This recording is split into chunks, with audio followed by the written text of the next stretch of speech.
러시아 혁명은 질적으로 다릅니다. 일반 대중이 생산수단을 공유하고 그 대가를 평등하게 분배받는 사회를 꿈꿨습니다. 공산당 선언에서 말한 것처럼 막스는 계속해서 원시 공산주의 사회 이후 어떤 계급 간의 갈등이 있었는지를 봅니다. 그리고 이 계급 갈등이 역사를 발전시켜 왔다는 것이죠.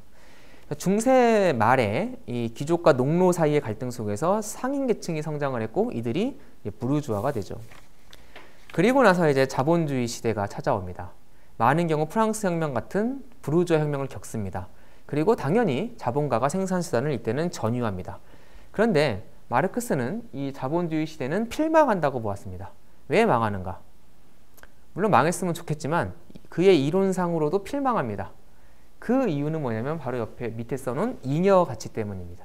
노동 착취에서 생기는 이익이 있어요. 이윤이 있어요. 이거를 잉여 가치라고 그래요. 그런데 한번 잉여 가치의 맛을 보면 자본가는 계속해서 노동 착취의 강도를 높여가요. 그래서 참다 못한 노동자들이 결국은 들고 일어나 혁명을 일으키게 된다는 거죠. 그래서 사회주의 혁명을 거쳐서 공산주의 시대로 갑니다.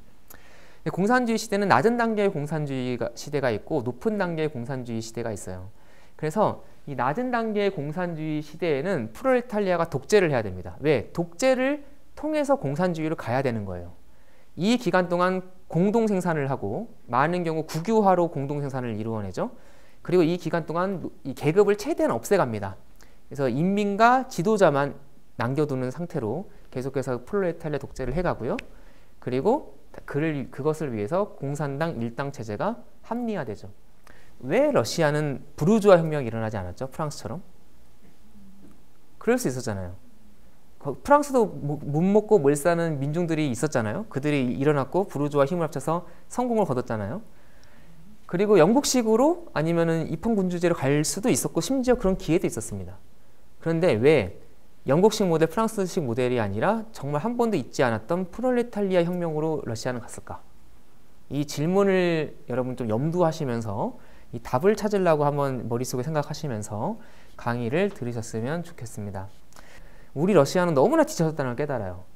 그리고 우리도 프랑스 혁명 이념을 받아들여 공화정으로 가거나 입헌군주정으로 가거나 어떤 제도적 개혁이 필요하다는 생각을 젊은 장교들이 하게 돼요.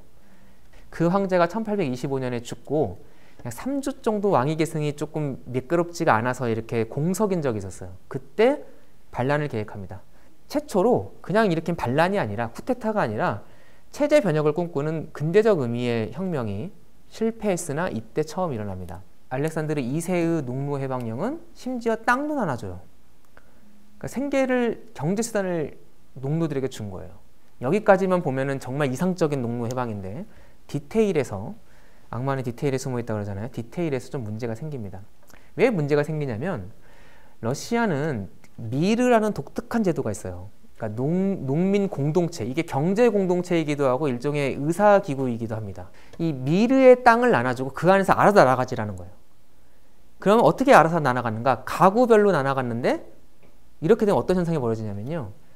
1인당 떨어지는 농토는 너무 적은데 이거를 이 미르가 갚아야 돼요. 이 주인한테.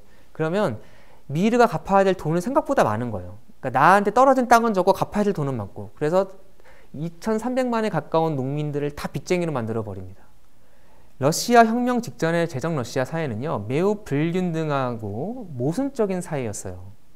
그러니까 정치적으로는 세상에 둘도 없는 짜르 전제정입니다. 철권 통치를 넘어 어떤 뭐라고 그래야 됩니까? 아버지 같은 권위를 가진 통치자가 드물잖아요. 그런 전제정을 짜르가 하고 있었어요. 19세기 말에. 근데 경제적으로는 이제 자본주의가 이미 싹트고 상당히 자본주의적인 발전의 모습을 보이고 있습니다. 그래서 러시아는 워낙 규모가 크니까 이미 20세기 초에 1910년 전에 공업 생산량이 세계 5위였어요. 근데 물론 이제 인구가 많으니까 n분의 1로 들어가면은 아주 뭐 뒤처지긴 하지만 어쨌든 총량으로 봤을 때 이런 공업 생산량을 보이고 있었고, 그래서 자본가 계층이 생깁니다. 그런데 세계 5위의 경제력을 갖고 있는데 자본가 계층의 수가 그렇게 많지 않았어요. 영향력도 크지 않았고 여전히 봉건 귀족들, 토지 귀족들이 힘이 세고 권력을 장악하고 있었습니다. 그리고 산업화가 일어나는데 지역 간의 편차가 너무 컸어요. 당연히 그러겠죠. 러시아라는 나라가 너무 크니까 주로 철도가 깔린 데를 위주로 이렇게 주요 거점 도시의 공업이 발전하고 아닌 경우는 완전히 낙후되어 있는 그런 상황이죠. 그리고 농촌 사회가 사실상 붕괴되어 있잖아요. 경제적으로 붕괴되어 있고 사람들이 떠나려고 하고, 그리고 그래서 이게 중요한 게요. 농촌 사회가 제대로 어떤 경제적인 측면에서 정치적인 측면에서 조직되어 있지 않았기 때문에 사실은 프랑스 같은 혁명의 길을 못 간 측면도 있어요. 이들은 19세기 러시아의 급진적인 지식인 계층이죠. 그래서 이 인텔리겐차가 크게 세 부류로 카테고리가 나눠집니다. 우리 이렇게 모였어야 하는 게 아니라 지금 관점에서 보니 이렇게 크게 세 부류가 있었다는 거예요. 첫 번째가 인민주의자인데요. 인민주의자. 체르니셰프스키나 아니면 표토르 라브로프 같은 사람이 대표적인 인민주의자인데, 이 사람들이 이제 서유럽을 가서 봤더니 이 서유럽의 부르주아들이 말로는 뭐 서유럽 부르주아들이 말로는 뭐 인민을 위한 운동, 뭐 이렇게 대중을 위한 운동 하자, 정권 잡으면 똑같다는 거예요. 기존의 그 기득권 가졌던 사람들이랑. 그래서 자본주의 자체가 악한 거구나. 그러니까 자본가들이 권력을 잡으면 똑같이 되는구나. 그걸 느껴서 원래 마르크스 역사발전 이론에 따르면 자본주의 시대를 거친 다음에 사회주의로 가잖아요. 러시아는 그러지 말고 서유럽의 우를 범하지 말고 그냥 자본주의 스킵하고 곧장 사회주의로 가자라고 처음엔 생각을 했어요. 나중에는 생각이 바뀝니다. 그리고 이들은 미르 중심의 농촌 사회주의를 건설하자. 서유럽 사회주의는 기본적으로 공업 사회주의잖아요. 근데 러시아는 농촌 사회니까 농촌 사회주의를 건설하자. 그리고 이들이 부은하로도 운동을 합니다. 그리고 안 된다는 걸 깨닫고 정치 운동을 해요. 그래서 만든 당이 사회혁명당입니다. 사회혁명당을 만든 다음에는 마르크스 역사발전 이론을 받아들여서 이제 2단계 혁명을 받아들이게 돼요. 즉 부르주아 혁명이 먼저 일어나고 사회주의 혁명으로 가야 된다는 생각을 인민주의자들이 나중에 받아들이게 됩니다. 이 러시아에 마르크스주의를 수입한 사람이 있어요. 누구냐면 저기 보이는 게오르기 플레아노프라는 사람입니다. 이 사람이 2단계 혁명론을 주장을 해요. 그러니까 사실 마르크스 역사발전 이론에 있는 건데 조금 더 체계화한 거죠. 무슨 얘기냐면은 러시아 농민들의 상태를 보니 너무 우매하다는 거예요. 우매하다. 그래서 일단 자본주의 사회를 건설을 해야 돼요. 자본주의 사회 다음에 사회주의를 말할 수 있는 거예요. 자본주의도 안 됐는데 이거 말하는 건 말이 안 돼요. 자본주의 사회를 거치는 동안 두 가지 효과가 있습니다. 첫 번째, 원래 사회주의를 하려면요, 여러분, 물적 기반이 있어야 돼요. 다 같이 굶어 죽을 게 아닌 한 생산수단이 있어야 되잖아요. 어떤 경제적인 바탕이 있어야 되잖아요. 그래서 자본주의를 겪으면서 어떤 일종의 자본 축적을 하자. 두 번째, 자본주의 사회를 거치면서 농민들이 정치 참여를 하면서 일종의 의식이 깨어야 된다라고 생각을 한 거예요. 자본주의는 엄격하지만, 그리고 많이 엄하지만 선생이긴 하다. 가르쳐주는 게 있다. 그렇게 생각을 했어요. 그래서 해야 될 일은 무엇인가? 일단 프롤레타리아가 부르주아와 손을 잡고 자본주의 혁명이 일어나게 도와줘야 돼요. 부르주아 혁명이 일어나게 도와줘야 돼요. 그 다음에 사회주의 혁명으로 갈 수 있다는 거죠. 근데 이 생각이요, 놀랍게도 나중에 말할 러시아 혁명 당시 러시아 정치 세력들이 대부분 갖고 있는 생각입니다. 그래서 이들이 1898년에 러시아 사회민주당을 만들고요. 그리고 사회민주당에서 맨셰비키와 볼셰비키가 분열을 합니다. 그리고 마지막으로 이제 서유럽에서 볼 수 있는 그 부르주아들이 입헌 민주당을 만듭니다. 이들은 서유럽 부르주아들과 비슷하게 입헌 군주제를 목표로 했고 부분 개혁을 통해 혁명을 막으려고 했습니다. 그러면 이제 짜르 앞에 세 가지 선택지가 주어진 거예요. 그렇죠? 인민민주주의로 가든지 공산주의 사회로 가든지 아니면 입헌 군주제로 가든지. 짜르는 짜르답게 이 세 가지 선택지 중 하나도 택하지 않고 자기가 4번을 만들고 택합니다. 4번이 뭐냐면 대외 전쟁이에요. 전쟁이 지속이 되니까 뭐 일본도 상당히 전쟁을 통해 힘들었겠죠. 왜냐하면 뭐 되게 큰 규모의 전쟁이었고, 근데 러시아도 상당히 힘들었어요. 그래서 어느 정도로 나중에 경제가 힘들어지냐면 수도인 페테르부르크에서 식량이 부족한 상황이 벌어져요. 그래서 일요일이었어요. 1월 22일 일요일에 러시아 인민들이 너무 배고프니까 아버지 자르한테 자비를 구하러 간 거예요. 몇천 명의 사람들이. 그래서 그 찬송가를 부르면서 아버지 자르의 어떤 뭡니까 자비를 구하면서 아버지 자르여 우리를 불쌍히 여기소서 하면서 그 자르가 머물고 있는 동궁 겨울 궁전을 향해 이렇게 갑니다. 가다 보니까 수는 점점 늘어나요. 근데 뭐 정말 뭐 구호라든가 그런 거 전혀 반정부적이지도 않았고, 그리고 짤을 위해서 기도하고 찬송가 부르면서 가는 그 무리를 향해서 근위병들이 총을 발사합니다. 그냥 경고 사격용으로 그냥 뭐 한두 방 쏜 게 아니라 1000명 정도가 죽어요. 총을 난사하고 그 다음에 기병대가 돌격해가지고 나머지 사람들을 죽여요. 그래서 1000명 정도가 사상자가 납니다. 이것이 러시아 사람들한테 완전히 어떤 반왕 감정을 일으키죠. 그리고 짜르 정부는 사실 이때 무너졌다 봐도 과언이 아니에요. 이때 짜르가 갖고 있던 도덕적인 위신, 그리고 짜르가 아버지 짜르라고 여겨졌던 전통적인 어떤 위신, 그런 건 완전히 무너져 버립니다.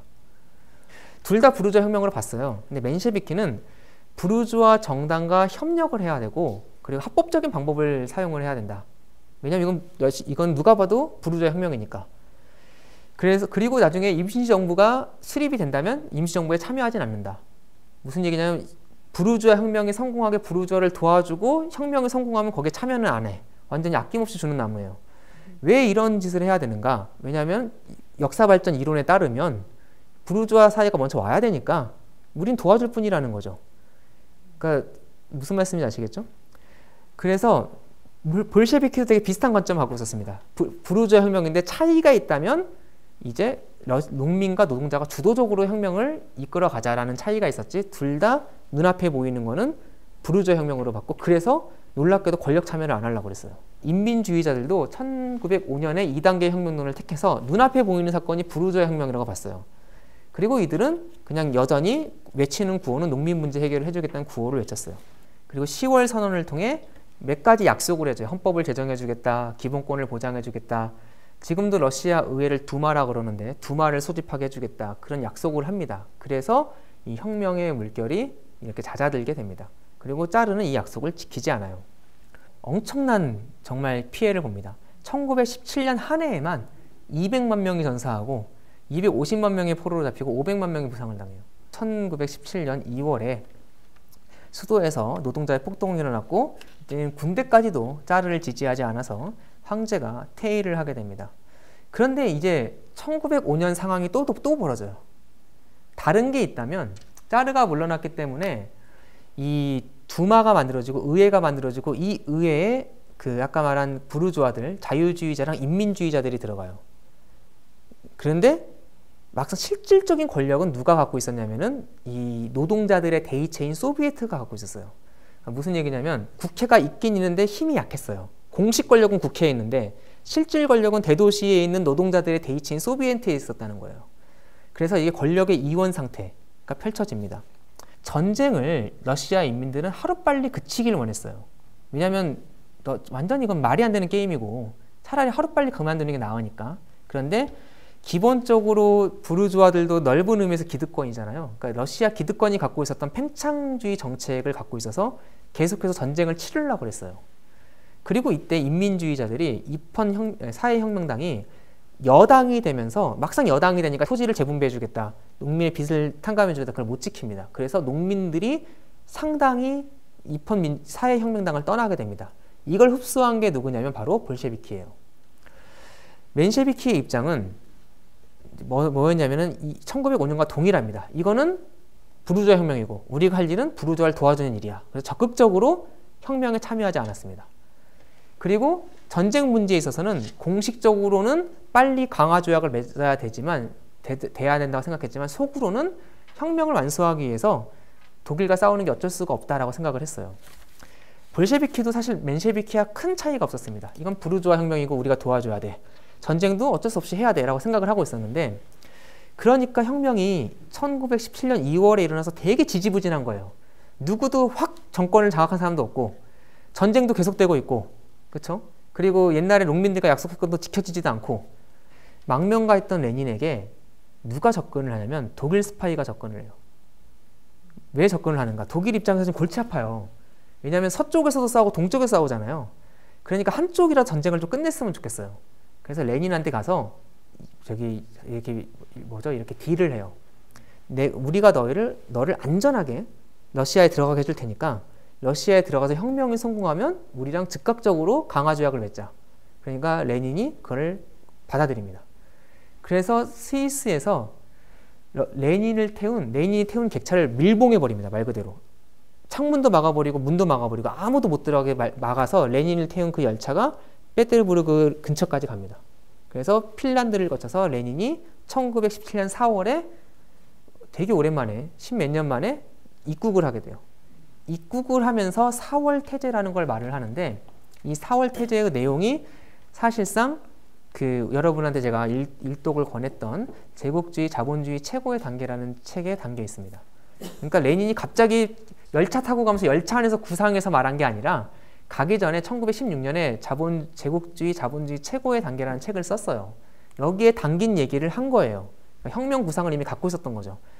그래서 이제 몇 가지 구호를 외치는데 첫 번째, 전쟁은 즉각적으로 종결한다. 왜? 세계 1차 대전을 기본적으로 레닌은 제국주의 전쟁으로 봤습니다. 제국주의 전쟁에 우리 노동자가 더 이상 끼어들 이유가 없다. 즉각적으로 종결. 그리고 모든 권력을 소비에트에게로 돌려야 된다. 이미 실질 권력은 노동자가 만든 소비에트에 있는데 이런 철진한 의회 민주주의를 말하는 것이 의미가 없다. 그래서 모든 권력을 소비에트에게로. 그리고 이게 되게 중요한데 토지 재분배를 해주겠다고 약속해요. 그러니까 사회혁명당에서 인민주의자에게서 멀어졌던 농심이 볼셰비키에게 갑니다. 그래서 여러분 옛날 소련 국기 보면요. 이 빨간색 바탕에 낫이 있고 망치가 있잖아요. 그러니까 볼셰비즘은 기본적으로 노동자의 이념인데 노동자만으로는 왜냐하면 러시아 노동자가 그렇게 많지 않았기 때문에 노동자만으로 혁명을 못 성공시키는데 여기에 농민이 가담해서 혁명이 성공한 거예요. 그래서 국기에 낫과 망치가 들어가 있는 거죠. 그렇죠? 자, 그럼 이제 강의를 마무리하겠습니다. 왜 프롤레타리아 혁명이 일어났는가? 사실 아까도 말씀드렸지만 안 일어날 수 있었어요. 만약에 농노 해방이 생각보다 성공적이었다면, 아니면 알렉산드르 3세 시절에 공업화가 성공적이었다면, 그렇죠? 분명 다른 길로 갈 수 있었을 겁니다. 그런데 사실 거꾸로 얘기하면 이런 게 실패했기 때문에 프롤레타리아 혁명이 일어났습니다. 그렇죠?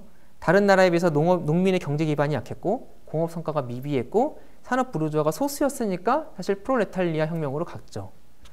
왜 볼셰비키가 승리했는가? 우리가 이 볼셰비즘 하면은 결국 스탈리안 전체주의 그렇게 가니까 이미지가 상당히 안 좋지만 처음부터 이들이 그랬던 건 아니라는 거죠. 이들이 대중으로부터 유리된 그냥 쿠데타나 일으킨 집단이 아니라 처음에는 대도시에서 노동자들에게 절대적인 지지를 받는 집단이었습니다. 그들이 던졌던 공업화, 그리고 프롤레타리아 독재, 평등지향 사회 이런 메시지가 당시에는 나름 울림이 있었다는 거예요. 그리고 여러분 당시 어떤 러시아 정치 집단 중에 볼셰비키처럼 세상이 돌아가는 흐름을 읽었던 집단이 없어요. 프롤레타리아 유토피아는 왜 실패했습니까? 일단 물적 기반이 너무 약했습니다. 그렇죠? 사회주의라는 기본적으로 어떤 경제적인 기반이 있어야 됩니다. 그래서 원래 마르크스가 그 자본론을 쓰면서 유럽에서 가장 먼저 공산주의 혁명이 일어날 거라고 본 나라가 원래 어디였습니까? 영국이었죠. 사실은. 물적 기반이 너무 약했고, 그리고 결국은 스탈린으로 대표되는 공산당 독재가 강화되면서 인적 피해가 극심했습니다. 세계 2차 대전 승리를 한때 러시아는 세계 최강대국이 되었지만 사실 이 소련이 망하는 그 순간까지 결국 공업, 농업 생산성 개선에 실패했습니다. 한 번도 서방 주요 국가의 평균치 이상의 농업, 공업 생산을 해낸 적이 없었어요. 그리고 고르바초프 전까지, 고르바초프는 좀 다르지만 그때까지 결국 이 전체주의적인 성격을 벗어나지 못했습니다. 그래서 이 공산주의 사회는 망한 이유가 뭐 수백 가지가 되지만 기본적으로 내재적 딜레마가 있는 사회였어요. 무슨 얘기냐면은 생산성 문제를 해결해야 돼요. 인민이 먹고 살려면. 근데 생산성 문제를 해결하려면 결국 어느 정도 자본주의적인 요소를 도입을 해야 돼요. 그러면 공산주의 이념이 흔들려요. 그럼 공산주의 이념을 고수하게 되면 어떻게 됩니까? 이념 고수하고 살 수 있죠. 대신 가난한 평등사회가 되겠죠. 근데 이 가난한 평등사회가 되려면 굳이 왜 혁명을 일으켰습니까? 그러니까 이 딜레마에서 항상 왔다 갔다 하다가 결국 체제가 몰락을 하게 됐던 것이죠. 그렇다고 의미가 없는 실험인가? 여러분 어떻게 생각하십니까? 그럼에도 불구하고 여러분 그 세계 1등, 2등, 3등, 4등 뭐 미국, 뭐 영국, 일본, 독일 그런 나라들과 비교하면 소련이 물론 못 살았죠. 그렇지만 시작점을 한번 봐야 돼요. 소련의 시작점. 솔직히 거의 뭐 아무것도 없는 그 상황에서 시작해가지고 사실 마지막엔 꽤 그래도 살았지 않습니까? 그쵸? 그래서 열악한 물적 조건에서 국가주도 산업화를 이루어낸 것은 사실 우리도 어느 정도 평가를 해내야 됩니다. 해줘야 됩니다. 그리고 인민교육을 실시했고 상당히 여러분 여권 신장이 이루어졌던 거 아시죠? 그리고 노동 문제 개선이 있었고 평등지향적 사회를 건설했던 것도 의미가 있습니다. 마지막으로 러시아 혁명이 던졌던 기본적인 문제의식 자체가 의미를 상실했는가 라는 질문입니다. 무슨 얘기냐면 여러분 러시아 혁명은 기본적으로 자본주의 사회의 모순에 대한 아주 진지한 문제 제기였습니다.